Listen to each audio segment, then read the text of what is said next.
Hello students, welcome to my channel experts on desk. आज हमारा topic है multiplication of determinants. तो हम लोग दो डिटर्मिनेंट को मल्टीप्लाई कैसे करेंगे वो आज हम लोग इस क्लास में डिस्कस करेंगे। उसके लिए हम लोग मैट्रिक्स के कंसेप्ट को काम में लेते हैं। Let A and B are two square matrices of same order. देखिए मेरे पास ए एंड बी दो स्क्वायर मैट्रिक्स हैं और इस स्क्वायर मैट्रिक्स के मल्टीप्लिकेशन के कंसेप्ट को हम लोग डिटरमिनेंट में कन्वर्ट करेंगे। तो किस तरीके से हम लोग इस कंसेप्ट को डिटरमिनेंट के केस में अप्लाई करेंगे? हम लोगों को पता है स्क्वायर मैट्रिक्स के करस्पॉन्डिंग हम लोग डिटरमिनेंट डिफाइन कर सकते हैं। तो हम लोग ए बी कैसे फाइंड करते हैं? ए बी फाइंड करने के लिए ए के अंदर रोज और बी के कॉलम्स के करस्पॉन्डिंग एलिमेंट्स को मल्टीप्लाई करके ऐड करते हैं तो मेरे पास ए बी जो मल्टीप्लिकेशन है वो मिलता है। हम लोग क्या कर रहे हैं, इसका डिटरमिनेंट फाइंड आउट करना चाहते हैं। तो इसका डिटरमिनेंट किसके इक्वल होता है? Determinant of A determinant of B. ये डिटरमिनेंट की प्रॉपर्टी है, ठीक है। तो इसका मतलब क्या होगा, इसको थोड़ा रिवर्स करें। इसको रिवर्स करके देखेंगे तो हम लोगों को क्या मिलेगा? Determinant of A into determinant of B equals to A B determinant. यानी दो डिटरमिनेंट का मल्टीप्लिकेशन हम लोग कैसे फाइंड करेंगे? ए बी सबसे पहले हम लोग जनरेट करेंगे। ए बी कैसे जनरेट कर सकते हैं? ए के अंदर रो और बी के कॉलम्स के करस्पॉन्डिंग एलिमेंट्स को मल्टीप्लाई करेंगे। तो इस टाइप के मल्टीप्लिकेशन को हम लोग बोलते हैं, देखो ए के अंदर रो कंसीडर कर रहा हूं और बी के अंदर कॉलम, तो इसको बोलते हैं रो बाय कॉलम मल्टीप्लिकेशन, ठीक है। अब देखिए, यानी determinant of A into determinant of B, इन दोनों को मल्टीप्लाई करना है। तो ए की रो और बी के कॉलम्स को लेकर मैं इस तरीके से डिटरमिनेंट के एलिमेंट फाइंड आउट कर सकता हूं और फिर इस डिटरमिनेंट को सॉल्व कर सकता हूं। इसको थोड़ा मॉडिफाई करें हम लोग, then determinant of A and B transpose. देखिए डिटरमिनेंट ऑफ ए और बी का क्या किया मैंने? ट्रांसपोज। और डिटरमिनेंट की प्रॉपर्टी क्या होती है? बी डिटरमिनेंट और इसका ट्रांसपोज का डिटरमिनेंट दोनों वैल्यू क्या होगी? सेम। तो अभी इसकी जो वैल्यू है अभी भी क्या है मेरे पास? सेम है। इसको मैं किस तरीके से नोट कर सकता हूं? ए बी ट्रांसपोज का डिटरमिनेंट। अब देखिए यहां क्या कर रहा हूं मैं, ए के अंदर अभी भी क्या करना है? प्री मल्टीप्लायर है तो रो कंसीडर करनी है, और बी ट्रांसपोज ये जो मेरे पास मैट्रिक्स बना है बी ट्रांसपोज, इसके अंदर क्या करना है मेरे को? कॉलम कंसीडर करना है। और बी ट्रांसपोज के कॉलम क्या है? जो बी के मेरे पास रो है। तो ए के अंदर जो रो है और बी ट्रांसपोज के अंदर कॉलम जो कि क्या है? बी की रोज हैं। तो ए के रो बी के रो से मल्टीप्लाई हो रहा है। तो इस टाइप के मल्टीप्लिकेशन को बोलते हैं हम लोग रो बाय रो मल्टीप्लिकेशन।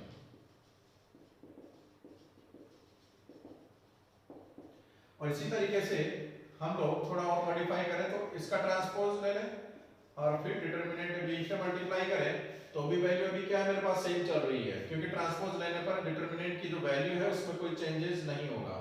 तो मेरे पास इस तरीके से फॉर्मेट बनेगा मल्टीप्लिकेशन में ए ट्रांसपोज बी। अब करना क्या है? ए ट्रांसपोज के क्या लेने हैं मेरे को? रो। ए ट्रांसपोज की रो क्या होंगे? जो ए की क्या है मेरे पास? कॉलम। तो ए के कॉलम्स को किससे मल्टीप्लाई कर रहा हूं? बी के कॉलम से मल्टीप्लाई कर रहा हूं। भाई ए ट्रांसपोज का जो रो है उसको बी के कॉलम से मल्टीप्लाई करना है, यानी ए ट्रांसपोज के जो रो है वो क्या है? ए के कॉलम। तो कॉलम बाय कॉलम मल्टीप्लिकेशन होगा, ये कॉलम बाय कॉलम मल्टीप्लिकेशन। और थर्ड टाइप का मल्टीप्लिकेशन हो सकता है मेरे पास, दोनों का ट्रांसपोज ले लें और फिर मल्टीप्लाई कर दें हम लोग, इस ए ट्रांसपोज बी ट्रांसपोज। अब ए ट्रांसपोज में क्या थे? कॉलम थे। अब बी ट्रांसपोज में क्या होगा? बी के अंदर जो रो थी वो कॉलम में चेंज हो गई, यानी इसकी जो मेरे पास रो है और जो किसके सिमिलर होगी? ए के कॉलम्स के सिमिलर होगी, यानी कॉलम्स को किससे मल्टीप्लाई कर रहा हूं? बी ट्रांसपोज की कॉलम से। और बी ट्रांसपोज के कॉलम क्या होंगे? जो बी के रो हैं। तो ये किस टाइप का मेरे पास मल्टीप्लिकेशन हो जाएगा? Column by row multiplication. तो देखिए डिटरमिनेंट को हम लोग दो डिटर्मिनेंट को मल्टीप्लाई करना है तो हम लोग इन चारों में से किसी भी मेथड को अप्लाई कर सकते हैं। मींस ए के अंदर रो बी के कॉलम से मल्टीप्लाई हो सकती है, या फिर ए के अंदर रो है वो बी के रो से मल्टीप्लाई करके भी हम लोग डिटर्मिनेंट की वैल्यू फाइंड आउट कर सकते हैं। और ए के अंदर जो कॉलम्स हैं और बी के मेरे पास कॉलम है, उन दोनों को मल्टीप्लाई करके भी हम लोग इसको मल्टीप्लाई कर सकते हैं। और ए के अंदर कॉलम और बी के अंदर रो को मल्टीप्लाई करके भी हम लोग इस डिटरमिनेंट को मल्टीप्लाई कर सकते हैं। ये चार मेथड है, चारों मेथड से हम लोग किसी भी मेथड को अप्लाई करके डिटरमिनेंट के मल्टीप्लिकेशन कर सकते हैं और चारों में मेरे पास वैल्यू क्या रहेगी, सेम रहेगी। देखिए एक एग्जांपल से हम लोग इन मेथड्स को समझते हैं किस तरीके से हम लोग डिटरमिनेंट को मल्टीप्लाई करेंगे। दो डिटरमिनेंट गिवन है, थर्ड ऑर्डर के डिटरमिनेंट है और इनको हम लोग मल्टीप्लाई करना चाहते हैं। Means determinant of A into determinant of B की वैल्यू फाइंड कर रहे हैं, ठीक है। और कोई सा भी एक मेथड अप्लाई करेंगे हम लोग, तो सबसे पहले हम लोग इनको एक साथ नोट कर लेते हैं।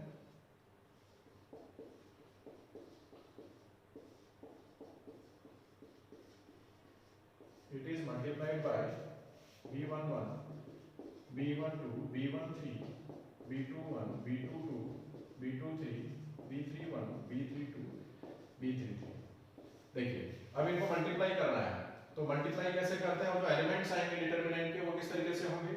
यहाँ पर चार मेथड पढ़े हमने। रो को कॉलम वाइज भी मल्टीप्लाई कर सकते हैं, रो को रो से मल्टीप्लाई कर सकते हैं, कॉलम्स को कॉलम से मल्टीप्लाई कर सकते हैं और कॉलम को रो से मल्टीप्लाई कर सकते हैं। तो कोई सा भी एक मेथड हम लोग अप्लाई कर सकते हैं और इसकी एंट्रीज कैसे करेंगे हम लोग देखते हैं।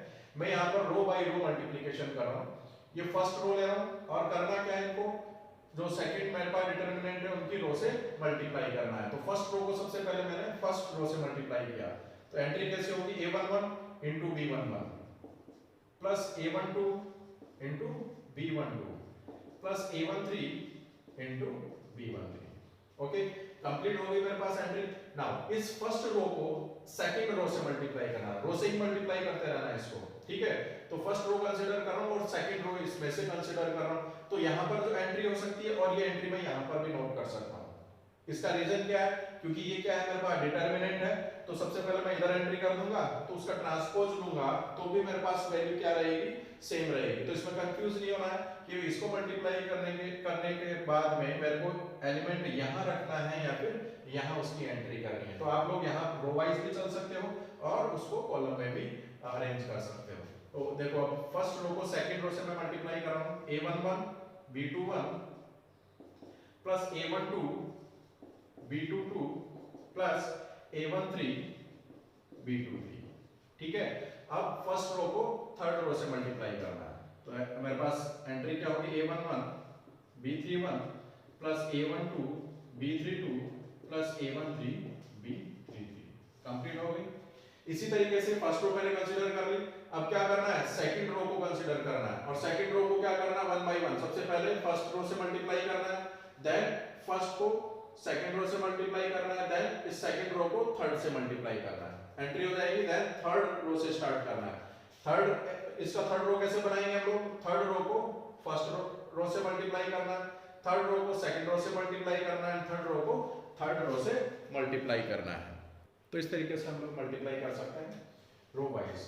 अब देखिए इसी को हम लोग डिफरेंट वे में भी और डिफरेंट टाइप से भी हम लोग मल्टीप्लाई कर सकते हैं, चारों में से कोई सा भी मेथड अप्लाई कर सकते हैं। देखिए अब जैसे मान लो मेरे को कॉलम बाई कॉलम से मल्टीप्लाई करना है तो कैसे करेंगे हम लोग, ये कॉलम कंसीडर करेंगे, फर्स्ट कॉलम लेंगे और फर्स्ट कॉलम को क्या करेंगे, इसके कॉलम से मल्टीप्लाई करना है। सबसे पहले इसको मल्टीप्लाई करेंगे, उसकी एंट्री लिख देंगे हम लोग, देन इसको सेकंड कॉलम से मल्टीप्लाई करेंगे, सेकंड एंट्री आ जाएगी, देन इस कॉलम को थर्ड कॉलम से मल्टीप्लाई करेंगे, थर्ड एंट्री आएगी। इसी तरीके से फिर सेकंड कॉलम को कंसीडर करना है और 1 बाय 1 तीनों से मल्टीप्लाई करना है। इसी तरीके से थर्ड को कंसीडर करके 1 बाय 1 तीनों से मल्टीप्लाई करना है और डिटरमिनेंट की वैल्यू। तो चारों के केस में मेरे पास जो डिटरमिनेंट की वैल्यू होगी वो क्या होगी, सिमिलर रहेगी।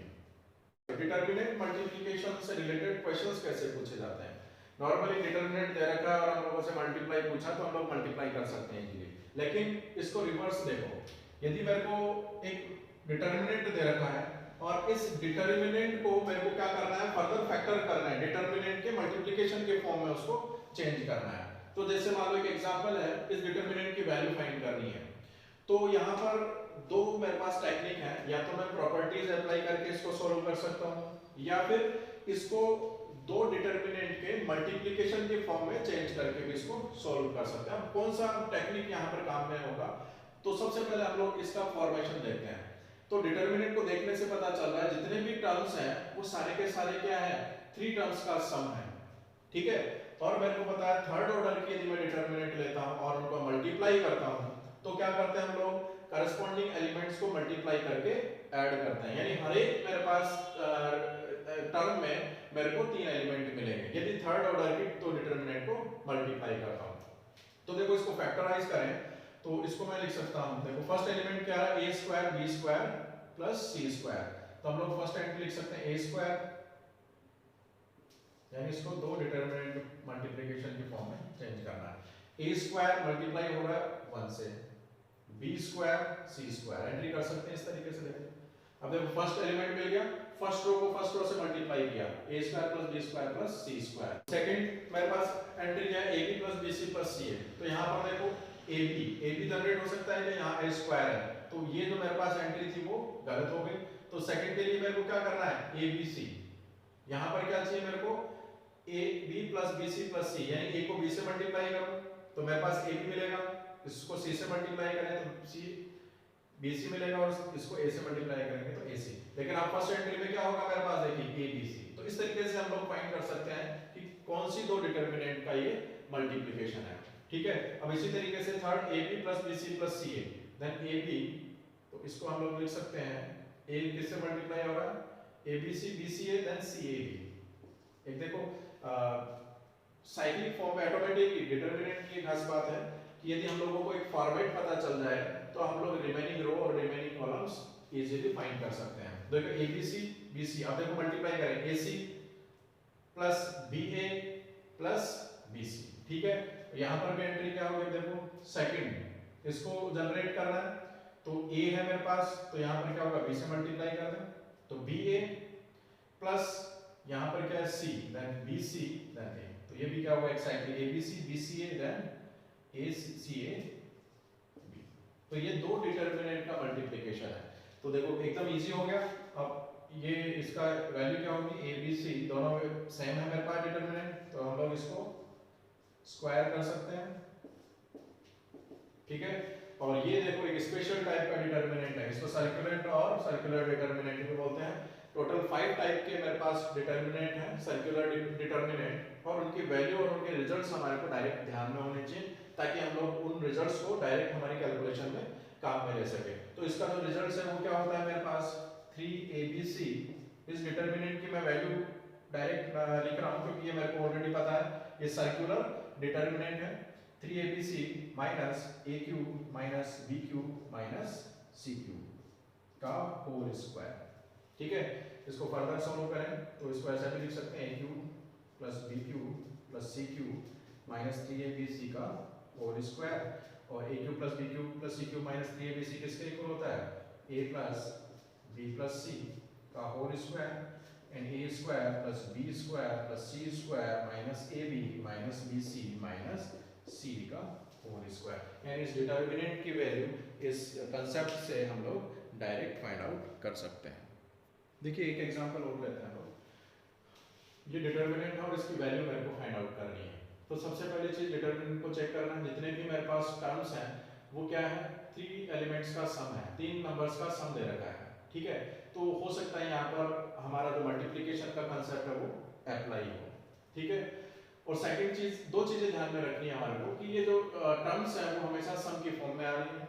और दूसरी चीज क्या है मेरे पास, ये देखो एक पर्टिकुलर पैटर्न मिल रहा है यहाँ पर, abc then aq bq cq, यहाँ abc a square then a की पावर 4। तो इस तरीके से मेरे को एक पर्टिकुलर पैटर्न मिल रहा है। तो हम लोग किस तरीके से इसको सॉल्व करेंगे वो देखते हैं। देखो यहाँ पर 3 है तो हम लोग इसको क्या करेंगे, 1 प्लस 1 प्लस 1 लिख सकते हैं। इसको मैं 1 प्लस 1 प्लस 1 मीन्स 3 एलिमेंट का सम के फॉर्म में लिख सकता हूँ।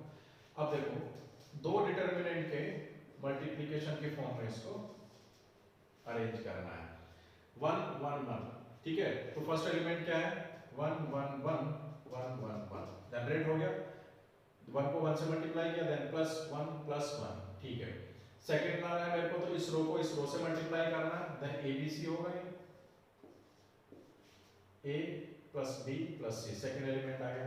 Then A cube plus B cube plus C cube, तो यहाँ पर क्या होना चाहिए, A cube B cube C cube, ठीक है।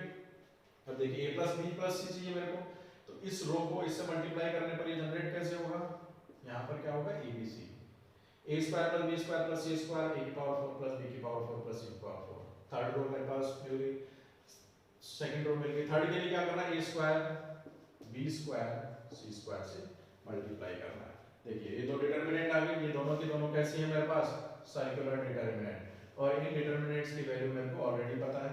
इसकी वैल्यू क्या होती है मेरे पास, a minus B, b minus C and c minus a, और इसकी वैल्यू क्या होती है मेरे पास, a minus B, b minus C, c minus a into a plus b plus C. तो ओवरऑल इसकी वैल्यू क्या हो गई, a माइनस बी का whole square, b minus C का whole square, c minus a का whole square and into a plus b plus c। तो इस डिटरमिनेंट को हम लोग इस तरीके से मल्टीप्लिकेशन के कांसेप्ट से सॉल्व कर सकते हैं, और डिटरमिनेंट को देखने से ही पता चल जाएगा कि मेरे को मल्टीप्लिकेशन का फॉर्म लाना है या फिर कोई प्रॉपर्टी अप्लाई करना है। यानी यहाँ पर जो टर्म्स होंगी वो किस में होंगी, सम की फॉर्म में होंगी। थर्ड ऑर्डर की यदि मेरे पास डिटरमिनेंट है तो 3 टर्म्स का सम आएगा, ठीक है, या फिर 2 टर्म्स का सम होगा।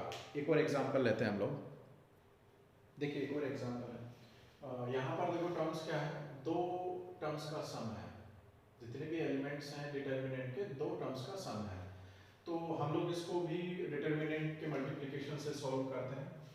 इसको मैं 2 टर्म में डिफाइन करूँ तो L1 L2 plus L1 L2 लिख सकता हूँ। इसी तरीके से इसको M1 M2 प्लस, यानी सारे के सारे एलिमेंट क्या है, 2 टर्म्स का सम है।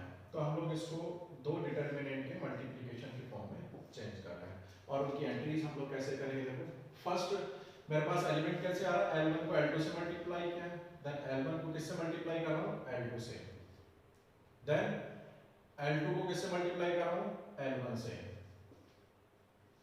तो इस तरीके से एंट्री हो सकती है L1 L2 plus L2 L1, तो कितना हो गया 2L1। अब थर्ड मेरे पास एंट्री नहीं है, तो यहाँ पर क्या होगा, कुछ भी हम लोग नोट कर सकते हैं, और यहाँ पर एक एंट्री 0 होगी, क्योंकि उसको 0 से मल्टीप्लाई करने पर मेरे को क्या मिलेगा, 0 मिलेगा। तो एंट्री आ गई मेरे पास। देखिए ये वाला एलिमेंट कैसे आएगा, इस रो को सेकंड रो से मल्टीप्लाई करना है, देन L1 M2।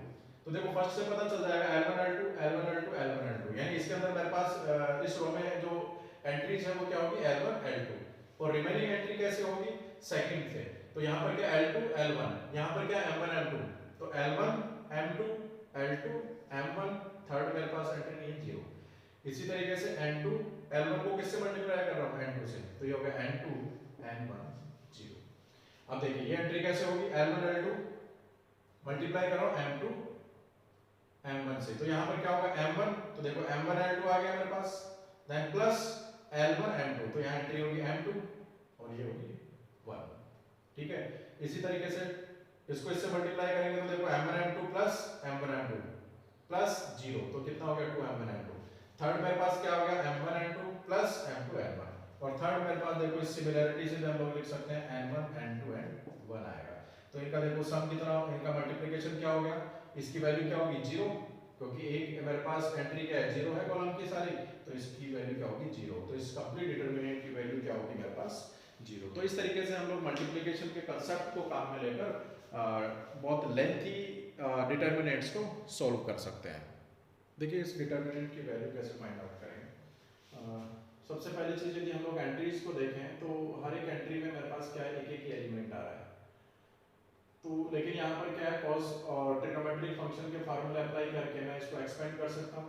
तो मेरे पास क्या मिलेगा, हर एक टर्म्स में क्या होगा, 2-2 टर्म मिलेगी। तो फिर उसके बाद में मैं मल्टीप्लिकेशन का जो मेथड है उससे मैं इसको सॉल्व कर सकता हूँ। तो देखते हैं, सबसे पहले इसकी एंट्रीज को चेंज करते हैं। cos a माइनस b का फॉर्मूला था cos a cos b, then cos a cos b plus sin a sin b।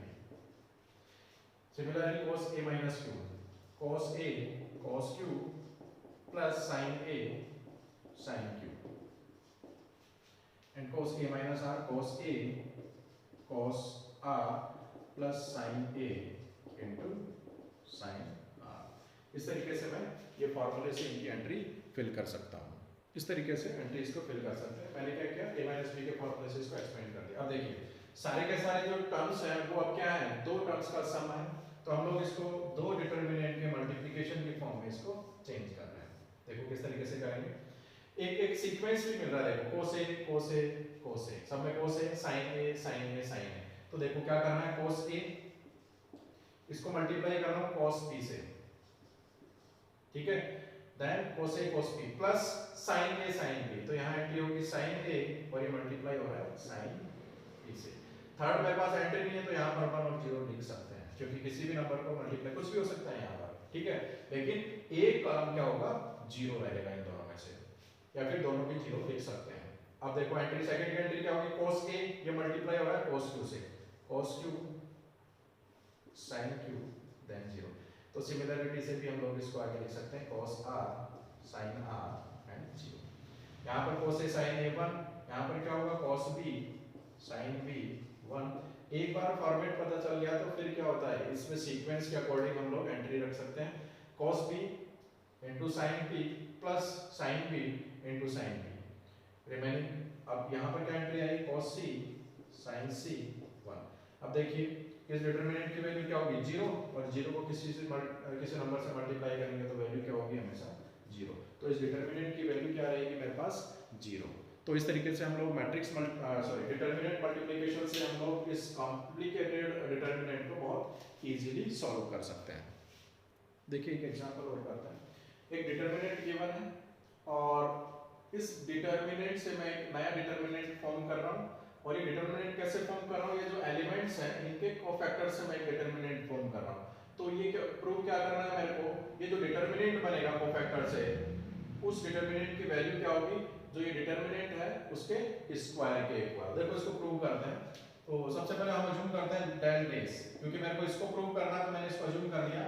ये मेरे पास डिटरमिनेंट है डेल डेस b1 a2 b2 c2 a3 b3 c3, ठीक है। अब मैं क्या कर रहा हूँ, डेल को डेल डेस से मल्टीप्लाई कर रहा हूँ, del is multiplied by del dash means a1 b1 c1 a2 b2 c2 a3 b3 c3, ये स्मॉल c है, ठीक है। इसको मल्टीप्लाई कर रहा हूँ मैं इनके cofactor determinant a1 b1 c1 a2 b2 c2 and a3 b3 c3, ठीक है।